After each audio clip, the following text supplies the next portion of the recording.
우리 이 시간에 하나님의 말씀을 같이 나눌까요? 하나님의 말씀은 사도행전 28장 11절에서 31절까지인데요. 봉독은 16절부터 좀 했으면 좋겠습니다. 다 같이 일어나셔서 좀 편하신 분들, 불편하지 않으신 분들은 일어나셔서 우리 28장 16절에서 마지막 절까지 저와 여러분 한 절씩 교독하도록 하겠습니다. 제가 먼저 16절 읽겠습니다. 우리가 로마에 들어가니 바울에게는 자기를 지키는 한 군인과 함께 따로 있게 허락하더라. 사흘 후에 바울이 유대인 중 높은 사람들을 청하여 그들이 모인 후에 이르되, 여러분 형제들아, 내가 이스라엘 백성이나 우리 조상의 관습을 배척한 일이 없는데 예루살렘에서 로마인의 손에 죄수로 내준 바 되었으니 로마인은 나를 신문하여 죽일 죄목이 없으므로 석방하려 하였으나 유대인들이 반대하기로 내가 마지못하여 가이사에게 상소함이요 내 민족을 고발하려는 것이 아니니라. 이러므로 너희를 보고 함께 이야기를 하려고 청하였으니 이스라엘의 소망으로 말미암아 내가 이 쇠사슬에 매인 바 되었노라. 그들이 이르되, 우리가 유대에서 내게 대한 편지도 받은 일이 없고 또 형제 중 누가 와서 내게 대하여 좋지 못한 것을 전하든지 이야기한 일도 없느니라. 이에 우리가 너의 사상이 어떠한가 듣고자 하니 이 파에 대하여는 어디서든지 반대를 받는 줄 알기 때문이라 하더라. 그들이 날짜를 정하고 그가 유sak하는 집에 많이 오니 바울이 아침부터 저녁까지 강론하여 하나님의 나라를 증언하고 모세의 율법과 선지자의 말을 가지고 예수에 대하여 권하더라. 그 말을 믿는 사람도 있고 믿지 아니하는 사람도 있어 서로 맞지 아니하여 흩어질 때에 바울이 한 말로 이르되, 성령이 선지자 이사야를 통하여 너희 조상들에게 말씀하신 것이 옳도다. 일렀으되, 이 백성에게 가서 말하기를 너희가 듣기는 들어도 도무지 깨닫지 못하며 보기는 보아도 도무지 알지 못하는도다. 이 백성들의 마음이 우둔하여져서 그 귀로는 둔하게 듣고 그 눈은 감았으니 이는 눈으로 보고 귀로 듣고 마음으로 깨달아 돌아오면 내가 고쳐줄까 함이라 하였으니, 그런즉 하나님의 이 구원이 이방인에게로 보내진 줄을 알라. 그들은 그것을 들으리라 하더라. 바울이 온 이태를 자기 셋집에 머물면서 자기에게 오는 사람을 다 영접하고 같이 있습니다. 하나님의 나라를 전파하며 주 예수 그리스도에 관한 모든 것을 담대하게 거리낌 없이 가르치더라. 아멘. 아멘. 다 같이 자리에 앉으셔서 잠시 기도합니다. 하나님 아버지, 참으로 감사를 드립니다. 모든 영광 하나님 앞에 올려드립니다. 우리가 사도행전 말씀을 묵상하면서 그리스도의 복음이 어떻게 땅끝까지 전파되는지 한 장 한 장 보면서 묵상을 하면서 주님이 주신 은혜를 경험합니다. 하나님, 어느덧 마지막 장 마지막 본문에 이르렀는데 하나님께서 우리의 귀를 열어주사 하나님께서 말씀하시는 그 음성을 듣게 하시고 또 하나님의 메시지를 듣고 삶으로 결단하며 믿음으로 나아가기로 소원하는 우리 모두 될 수 있도록 주님 인도하여 주시옵소서. 모든 영광 주님께 올려드리며 살아계신 예수님의 이름으로 감사하며 기도드렸습니다. 아멘. 아멘. 자, 마침내 사도행전의 대장정에 막을 내립니다. 오늘까지 하나님께서 저와 여러분들 가운데 사도행전을 통해서 은혜를 주셨는데요, 그 하나님께 감사를 드립니다. 오늘 사도행전 28장 마지막 부분인데 사실 11절부터 15절 이 본문은 지난주에 본문이었지만 멜리데에서 로마로 가는 마지막 여정 가운데 좀 여러분과 짚고 넘어가고 싶은 것들이 몇 가지가 있어서 본문을 11절부터 정했습니다. 먼저 좀 지도를 보겠습니다. 지도를 보시면 멜리데 섬에서 출발해서 로마로 가는 여정이 이렇게 나오는데, 멜리데 섬에서 어떤 일이 있었습니까? 배가 파손하고 멜리데 섬에 표류했을 때에 그것 원주민들이 불을 피워서 영접을 했던 그런 사건이 있었습니다. 그리고 그러는 와중에 바울이 엑스트라 그 장작을 떼기 위해서 더 넣으려고 하다가 독사가 나와서 물리는 그런 사건이 있죠. 그럼에도 불구하고 바울은 무사했었습니다. 그래서 그것을 보고 원주민들이 바울을 보고 신이다라고 이렇게 이야기하기도 했었습니다. 그런데 그 본문이 말하려고 하는 바는 바울이 정말 뛰어난 사람이다, 능력이 있는 사람이다라는 것을 말하려고 하는 것이 아니라 무엇을 얘기합니까? 예수님의 말씀의 성취를 이야기하는 것이었죠. 예수님께서 그 전에 말씀하셨어요. 복음을 들고 가는 자들에게는 독사를 집어도 상하지 않는 것이다. 그리고 병든 자에게 손을 얹으면 나을 것이다 라고 말씀하셨는데, 그것이 바로 이루어지는 성취의 사건이다 라는 이야기를 말씀드렸습니다. 결국 바울이 그 섬에서요 3개월 동안 지내면서 그 섬에 보볼리오라고 불리는 그 높은 사람과 같이 지내면서 그 보블리오라는 집안 사람들은 영적으로도 축복받고 또 육신의 질병도 부모님이 치유받는 그런 사건을 경험하지요. 그리고 나서 이제 바울이 오늘 본문 11절에 보니까요, 알렉산드리아 배를 타고 떠났다라는 말을 합니다. 그래서 수라구사에서 사흘, 그리고 레기온에서 하루를 지내고 보디올에서 믿음의 형제들을 상봉하고 일주일을 지낸 이후에 로마로 가는 그런 일정이죠. 그런데요 11절을 보십시오. 여기 나오는 알렉산드리아 배라고 얘기하면서 무슨 말이 덧붙여지냐면, 그 배의 머리 장식은 뭐라고요? 디오스그로라라는 말이 있어요.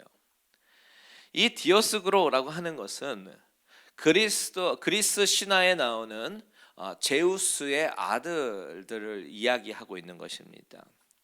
이 제우스 신과 달의 신 레다가 아들을 낳았는데, 그 아들의 첫째 아들의 이름은 캐스터, 그리고 두 번째 아들의 이름은 폴룩스입니다.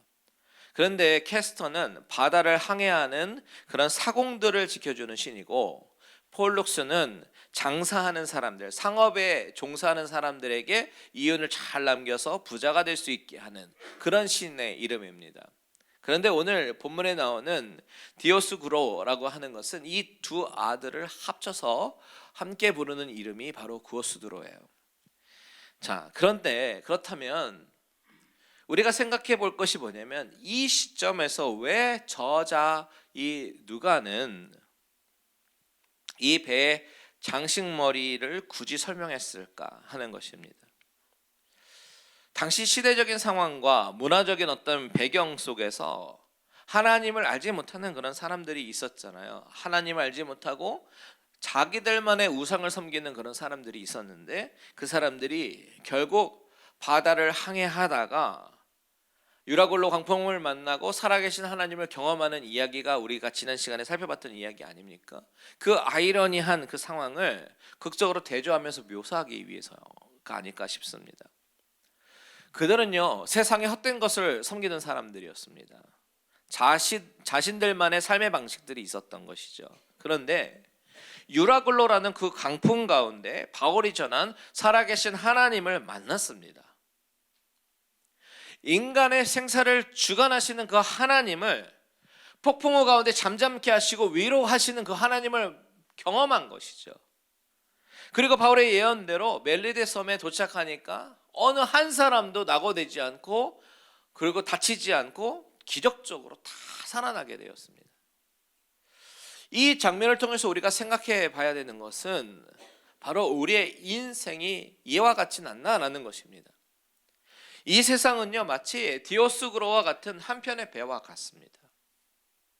하나님을 알지 못했을 때의 인생은 각각 다 저마다의 신을 쫓아 살아갔죠. 저마다의 삶의 방식으로 살아갑니다. 삶의 번영과 저마다의 안전을 가져다줄 세상의 우상들을 섬기며 살아갑니다. 그 우상이 현대식으로 말하면 어떤 사람에게는 돈이 될 수 있고, 어떤 사람에게는 자녀가 될 수가 있습니다.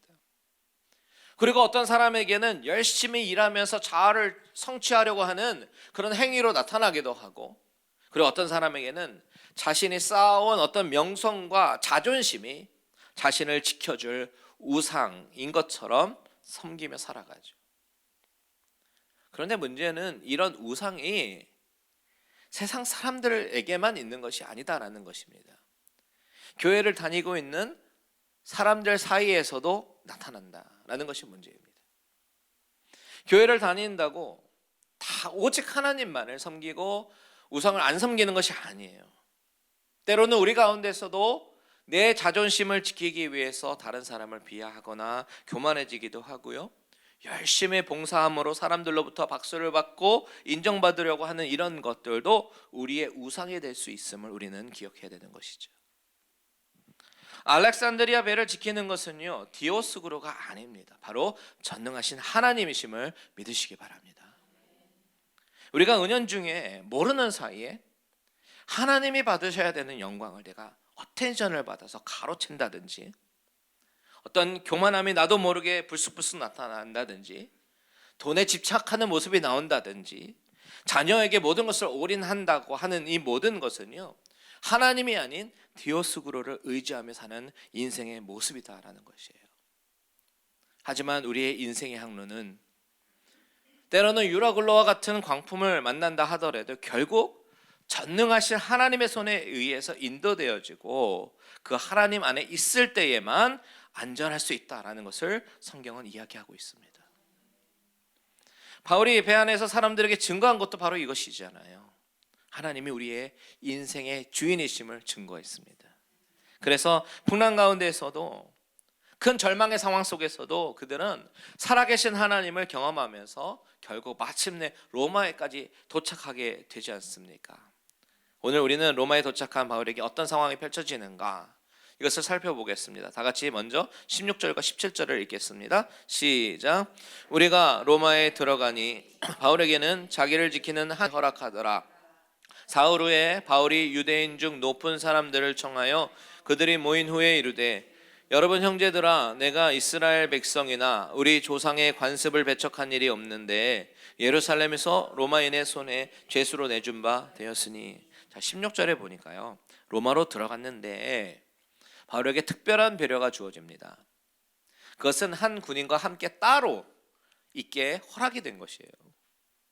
감옥에 갇혀야 되는 그런 죄수의 신분인데도 불구하고 이렇게 특별하게 배려를 받게 되었습니다. 어떻게 이렇게 된 걸까요?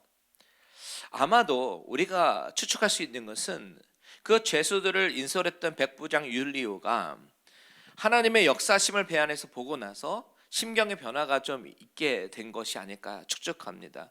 하나님의 역사심을 바라보니까 어떻게 됩니까? 그 이후부터는요, 바울은 율리오를 도와주는 사람이 아니라 율리오가 바울을 도와주는 사람으로 바뀝니다. 그래서 배가 파손하고 군인들이 도망가는 죄수들이 도망갈까봐 다 죽이려고 하는 그런 상황 속에서 율리오는 그 사람들을 막지요. 못하도록 막았습니다. 그리고 아마도 율리오가 로마에 도착한 이후에 이제 보고서를 쓸 때 바울에 대해서 긍정적으로 보고를 했을 것이라고 생각이 되어지고요. 또한 가이사랴에 있었을 때 베스도 총독이 쓴 편지에서도 바울에 대해서 아주 호의적으로 썼을 거라는 생각이 듭니다. 이 모든 것들이 바울이 어느 정도 자유를 확보할 수 있도록 도와주는 것이죠. 그런데 이런 상황이 사람들을 자유롭게 만나고 복음을 전하는데 큰 역할을 감당하게 됩니다. 하나님이 이렇게 하신 것이죠. 하나님이 바울에게 로마에 대한 비전을 예전에 주셨었잖아요. 주셨습니다. 로마에 대한 비전을 주셨어요. 그때까지만 해도 우리의 생각은 뭐냐면 1차, 2차, 3차 전도 여행처럼 바울이 로마로 여행을 가서 회당과 거리에서 사람들에게 복음을 전하진 않을까, 그런 그림을 우리가 상상하게 됩니다. 그런데 하나님의 생각은 우리의 생각과 달라요. 하나님은 죄수의 모양으로 로마에 보내시기로 작정하신 것입니다. 이것이 우리가 생각할 때는 좀 이해가 안 될 수도 있지만, 하나님이 하신 방법은 죄수는 죄수지만 자유가 보장된 그런 죄수의 신분으로 보내시는 것이죠. 그렇기 때문에 옆에서 지키고 있는 그 로마 군사로 인해서 안전은 안전대로 보장을 받고 복음은 복음대로 마음껏 전하는 그런 상황이 되는 것입니다. 너무 놀랍지 않으세요? 그렇게 감옥이 아닌 어떤 거주지를 렌트를 해서 군인과 함께 지내게 되는데, 이 군인들도 바울과 계속 다녀야 되니까 복음을 들을 수 있는 복된 사람이 되는 것입니다. 그렇게 자유가 보장된 상황 속에서 17절에 보시면 사흘 후에 유대인 중 높은 사람들을 초대하는 장면이 나오는데, 여기서 유대인 중 높은 사람들이라고 하는 것은 아마도 유대 회당의 높은 어떤 회당장 같은 사람들일 거라고 추측을 합니다. 유대인 디아스포라의 대표격 되는 사람들이죠. 당시에 로마에는 유대인들이 약 4만 명 정도 있었다고 해요. 적지 않은 숫자입니다. 그래서 대충 한 5천 명의 회당 하나 정도로 계산을 하면 당시에 적어도 7개에서 10개 정도는 회당이 있었겠구나라고 추정을 할 수가 있어요. 그렇다면 그 자리에 모인 각 회당의 대표들은, 유대인 커뮤니티 대표들은 한 7명에서 10명 정도 사람들, 10명 안팎의 사람들이 바울이 초대한 자리에 모였겠구나라고 우리가 추측할 수 있는 것이죠. 그 상황 가운데 바울이 이제 어떠한 얘기를 꺼냅니다. 뭐라고 얘기하냐면 형제들아라고 얘기합니다. 형제들아. 나는 당신들의 적이 아니라 동족이고 형제다. 이것을 강조하는 거예요. 형제들아. 그리고 뭐라고 얘기하냐면 내가 이스라엘 백성이나 우리 조상의 관습을 배척한 일이 없다라고 얘기합니다. 우리 조상이라고 얘기해요. 바울은 지금 유대인들에게 나도 당신과 같은 동족의 사람들이다 라는 것을 어필하고 있는 것이죠. 그러면서 나는 우리 조상의 관습을 배척한 일이 없다, 오해하지 말아달라. 그리고 나서 또 무슨 얘기를 하냐면 18절과 19절 같이 한번 읽겠습니다. 시작. 로마인은 나를 신문하여 죽일 죄목이 없으므로 석방하려 하였으나 유대인들이 반대하기로 내가 마지못하여 가이사에게 상소하며 내 민족을 고발하려는 것이 아니니라. 사람들의 걱정을 풀어주는 겁니다. 안심을 시키는 겁니다. 내가 마지못해서 가이사에게 상소한 거지 내가 내 민족을 고발하려고 한 것이 아니다.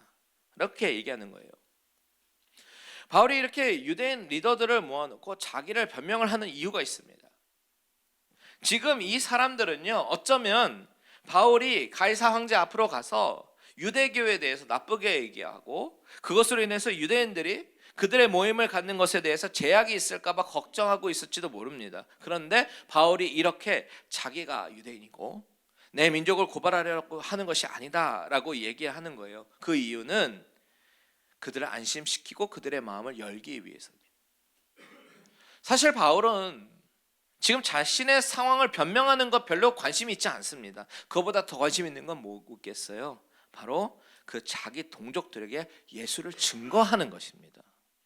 그래서 안심시키고 그들의 마음을 연 이후에 핵심적인 이야기를 해요. 20절입니다. 다 같이 한번 읽겠습니다. 시작. 이러므로 너희를 보고 함께 이야기하려고 청하였으니 이스라엘의 소망으로 말미암아 내가 이 쇠사슬에 매인 바 되었노라. 여러분, 이 구절에서 아주 중요한 단어가 나오는데 그게 뭐냐면 바로 이스라엘의 소망이라는 단어입니다. 이게 왜 중요하냐면 이 단어는 바울이 지금 듣고 있는 사람들, 청중의 입장에서 잘 들리는 단어로 이야기하는 거예요. 바울은 그동안 이방인들에게 복음을 전할 때는 이렇게 소망이라는 단어를 사용하지는 않았습니다. 오히려 직접적으로 예수는 그리스도다 이렇게 증거했죠. 예수님이 십자가에서 돌아가심으로 말미암아 유대인과 이방인의 벽이 허물어지고 이방인들도 구원을 받게 되었다. 이 모든 것이 하나님의 은혜고 우리는 믿음으로 말미암아 구원을 얻는 그 구원의 선물을 받게 되었다라고 그렇게 이방인들에게 증거해 왔습니다. 율법을 덮는 하나님의 은혜를 강조했어요. 그런데 유대인들에게 똑같은 방식으로 설명을 할 수가 없어요. 왜냐하면 그들이 좀 불편해할 이 부분들이 있기 때문이죠. 그들은 선민입니다. 이방인들과 똑같이 될 수가 없어요. 그들의 생각에는. 그것이 그들의 정체성이기 때문이죠. 그런데 바울은 메시아 대신 예수 그리스도를 설명을 해야 되니까 이스라엘의 소망이라는 이 단어를 사용하는 거예요. 내가 이렇게 쇠사슬에 매인 것은 이스라엘의 소망 때문이다. 이렇게 말을 하니까 유대인들의 귀가 확 열리고 어텐션을 갖기 시작합니다. 왜냐하면 이스라엘의 소망이라는 말은 이스라엘 백성들이 그동안 기다려왔던 메시아를 가르칠 때 하는 이야기이기 때문입니다. 그들은 오랜 시간 동안 메시아를 기다렸어요. 메시아가 오시면 그들 가운데 모든 연약함과 불편함 다 해결해 주실 그런 메시아, 정치적인 메시아를 기다리고 있었는데요. 그들이 기다리고 있었던 것은 메시아로 인한 하나님의 나라의 회복을 계속해서 기다리고 있었어요. 과거의 영광, 이스라엘 나라의 회복, 하나님 나라의 회복. 그런데 주님께서요, 이 하나님 나라의 회복에 대해서 뭐라고 말씀하셨는지 아십니까? 우리 사도행전 1장 가보면 우리가 가장 딱 떠오르는 구절이 뭐예요? 1장 8절. 너희가 오직 성령이 너에게 임하시면 권능을 받고 예루살렘과 온 유대와 사마리아와 땅끝까지 이르러 내 증인이 되리라. 이것을 딱 생각을 하고 있는데 사실 이 말씀을 하시기에 그 배경을 보면요, 그 앞구절을 보시면 하나님 나라의 회복에 대해서 이야기를 하고 계십니다. 우리가 사도행전 1장 6절과 7절 한번 볼게요. 시작. 그들이 모였을 때에 예수께 여쭈어 이르되 주께서 이스라엘 나라를 회복하심이 이때니까 하니 이르시되 때와 시기는 아버지께서 자기의 권한에 두셨으니 너희가 알 바가 아니요. 자, 제자들이 주님께서 승천하시기 전에 물어보는 질문은 주님, 이스라엘 나라가 회복하는 때가 바로 이때입니까? 이렇게 물어보는 거예요. 이것이 바로 이스라엘 사람들이 갖고 있었던 소망입니다. 메시아가 오시면 우리가 회복될 것이다. 이 소망을 갖고 있었어요.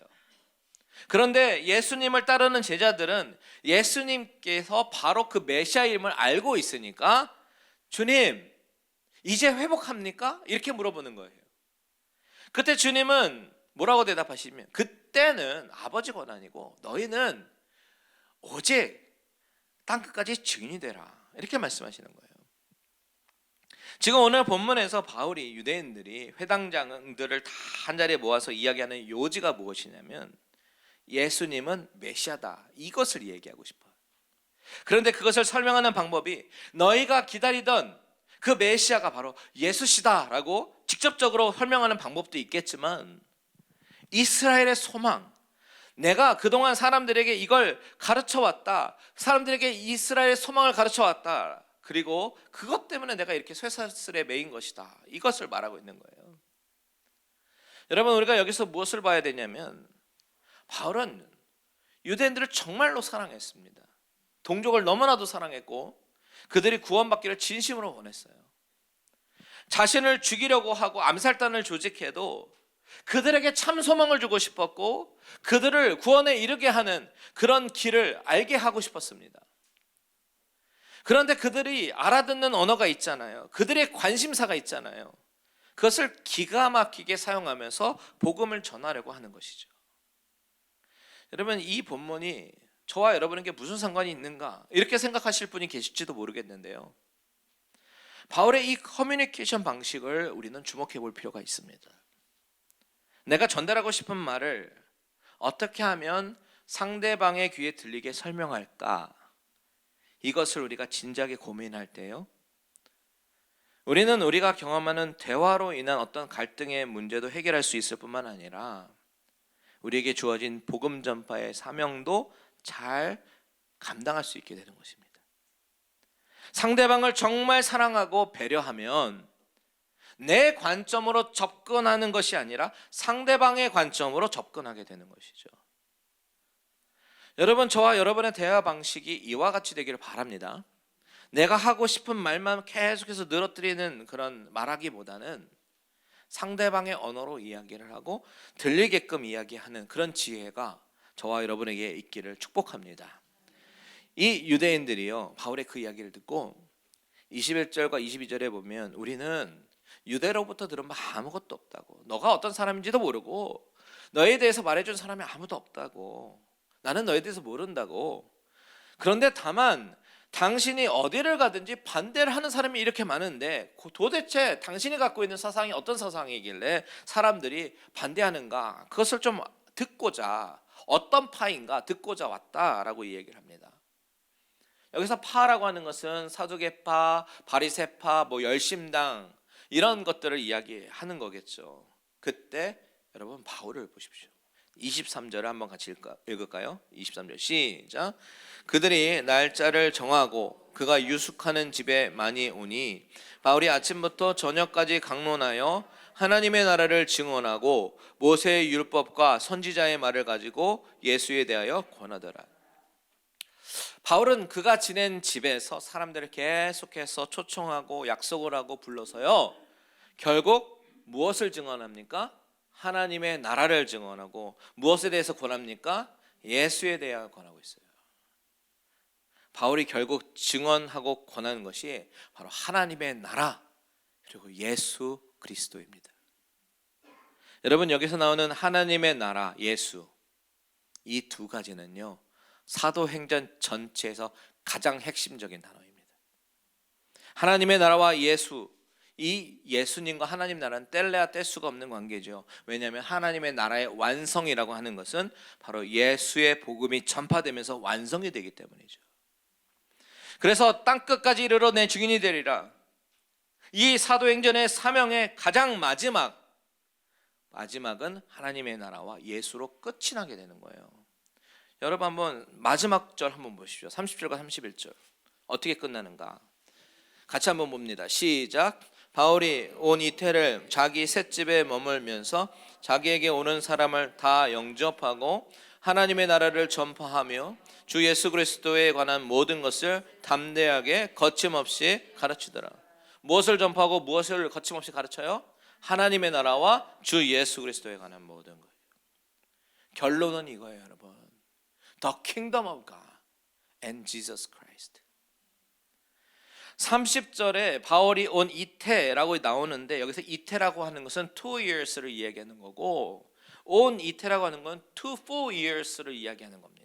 바울이 2년 동안 그곳에 머물면서 온 사람들을 다 영접했대요. 이 이야기는 뭐냐면 이방인도 영접하고, 그리고 로마인도 영접하고, 유대인들도 영접하고, 온 사람들을 다, 이방인이건 유대인이건 안 가리고 다 만났다는 이야기입니다. 하나님께서 바울을 로마로 보내신 이유, 바로 이 순간 때문이죠. 갇힌 신세니까 어떻게 됩니까? 신변은 보호가 돼요. 그런데 약간 자유롭게 사람들을 만나면서 오는 사람들 다 영접하면서 거침없이 하나님의 나라와 예수 그리스도에 대해서 가르치기 시작합니다. 바울은 그 2년간 다른 일을 할래야 할 수도 없었어요. 로마인들에게, 유대인들에게 거침없이 하나님의 나라와 예수 그리스도에 관한 모든 것을 가르치는 것입니다. 이때 수많은 옥중 서신들도 기록했다라고 우리가 보는 것이죠. 그런데 우리는 여기서 거침없이라는 이 단어를 주목해 봐야 합니다. 이 문장의 구조를 원어로 보시면요 상당히 흥미로워요. 이 거침없이라는 이 부사가 사도행전 전체의 가장 마지막 단어입니다. 그러니까 이 마지막 구절을 원어에 가깝게 번역을 한다면 하나님 나라를 전파하며 주 예수 그리스도에 관한 모든 것을 담대하게 가르치더라, 거침없이, 이런 것입니다. 이런 느낌이에요. 뭔가 여운을 주면서 강조하는 그런 것이죠. 무엇을 강조합니까? 거침없이를 강조합니다.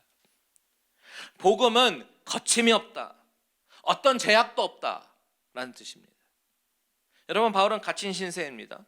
그런데 복음은 갇히지 않고 거침없이 퍼져나간다라는 사실입니다. 갇혀있는 바울과 거침없이 퍼져나가는 복음과 대조를 이루면서 복음은 그 어떤 핍박에도 어떤 방해에도 구속받지 않고 방해받지 않는다라는 것을 보여주고 있는 거예요. 여러분, 성경은요 우리에게 모두 다 선교사가 되라, 모두가 목회자가 되라, 모두가 다 신학자가 되라 이렇게 얘기하지 않습니다.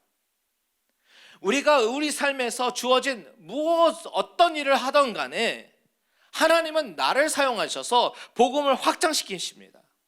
내가 하는 것이 아니에요. 복음이 확장되는 거예요. 내가 전문직이어도, 내가 노동직이어도 그것이 문제가 되는 것은 아니죠. 내 안에 복음은 거침없이 퍼져나가는 것입니다. 왜냐하면 복음 자체에 능력이 있기 때문입니다. 그런데 문제는 단 한 가지예요. 바로 내 자신입니다. 복음을 담고 있는 내가 예수님과 무관하게 산다면 그 거침없는 복음의 전진을 방해할 수 있다라는 사실이죠. 하나님이 하시는 일에 복음이 거침없이 나아가는데 오직 방해할 수 있는 것은 나라는 사실입니다. 내가 스스로 낙심하고, 내가 스스로 하나님을 제한하고, 내가 스스로 내 자신을 우습게 생각하고 게으르고 태만하고 이런 일만 피하면 하나님의 나라 그리고 그리스도의 복음은 거침없이 확장된다 믿으시기 바랍니다. 오직 성령이 임하시면 너희가 권능을 받고 예루살렘과 온 유대와 사마리아와 땅 끝까지 증인이 됩니다. 이런 새로운 역사를 쓰는 저와 여러분들 되시기를 축복합니다. 여기서 말하는 새로운 역사라고 하는 것은요, 그분의 스토리예요. 그분의 스토리. His story. 줄여서 His story입니다.